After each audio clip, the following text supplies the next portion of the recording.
Қайырлы күн, қымбатты жерлестер. Бүгін біз Маңғыстау облысының қоғам белсенділері, үкіметтік емес ұйымдар барлығымыз бірігіп, республика бойынша өтіп жатырған Таза Қазақстан акциясына үлесімізді қосуға келдік. Қазақстан бойынша жалпы 22 және 27 сәуір аралығы жасыл аймақ деп белгіленген болатын. Бұл күндері барлық Қазақстан өлкесіндегі халық жасыл ағаштар отырғызып, бұлардың астарын әктеп, айналасын абаттандыруға үлес қосып жатыр. Сол акцияға өзіміздің үлесімізді қосайын деп келдік. Жалпы қоғам белсендісі ретінде айтатын болсам, әлеуметтік желіде барлығы хейт болып жатыр. Жаңа Қазақстан болып еді, енді таза Қазақстан деп.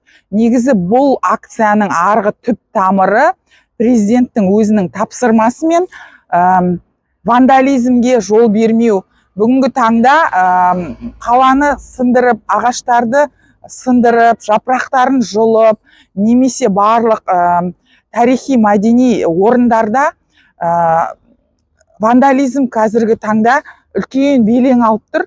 Осы вандализмге қарсы президенттің өзі бірқатар тапсырмалар беріп, сол бағытта осы Таза Қазақстан акциясы Қазақстан бойынша жүріп жатырғанын айтқым келеді.